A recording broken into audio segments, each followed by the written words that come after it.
Жамбыл облысында көптен күткен маңызды инфрақұрылымдық жобалардың бірі жүзеге асып, ескі күйік асуындағы жаңартылған жол ел игілігіне берілді. Аталған мәселе өткен жылдың басында Аманат партиясының Жамбыл облыстық филиалы тарапынан көтеріліп, жауапты мемлекеттік органдарға нақты ұсыныстар жолданған. Соның нәтижесінде Қазавтожол ұлттық компаниясының тапсырысымен ұзындығы 12 шақырым болатын жол бөлігі толық қайта жаңғыртудан өтті. Біз қазір Жамбыл облысындағы ескі күйік асуында тұрмыз. Ұзақ уақыт бойы жүргізушілерге қиындық тудырған республикалық маңызы бар автожолда көлік қозғалысы қайта жанданды. Ескі күйік тала жүргізушінің маңызды бағыттарының бірі.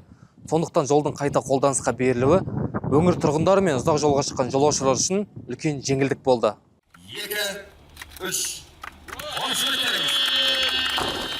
1970 жылы салынған жол араға ұзақ жылдар салып, алғаш рет күрделі жөндеуден өтті. Осы уақытқа дейін тар әрі тозығы жеткен жол тұрғындар мен жүргізушілер тарапынан жиі сынға ұшырап келген болатын. Құрылыс жұмыстарын жүргізген Синемедастрой серіктестігі жол жабындысын жаңартып, жол жиегі мен қажетті инфрақұрылым нысандарын талапқа сай ретке келтірді. Салтанатты жиында сөз сөйлеген аймақ басшысы Жамбыл өңірінің ежелден 9 жылдың торабында орналасқан маңызды аймақ екенін атап өтіп, жаңартылған жолдың стратегиялық мәніне тоқталды. Оның айтуынша ескі күйік асуы тек көлік қатынасын қамтамасыз ететін жол ғана емес, оңтүстік пен солтүстікті, өндіріс пен нарықты, кәсіп пен мүмкіндікті байланыстыратын маңызды күретамыр саналады. Ескі күйік асуы тек жол ғана емес, ол оңтүстік пен солтүстікті, өндіріс пен нарықты, кәсіп пен мүмкіндікті байланыстыратын маңызды экономикалық арна. Сондықтан бұл жолдың сапасы, халықтың қауіпсіздігі, өңірдің дамуы және ел экономикасының қарқыны деген сөз. Ал Қазавтожол басқарма төрағасы Дархан Имашевтің мәліметінше, 50 жылдан кейін алғаш рет ауқымды күрделі жөндеу жүргізілген. Құрылыс жұмыстары 10 ай ішінде толық аяқталып, жобаға шамамен 200 адам тартылған.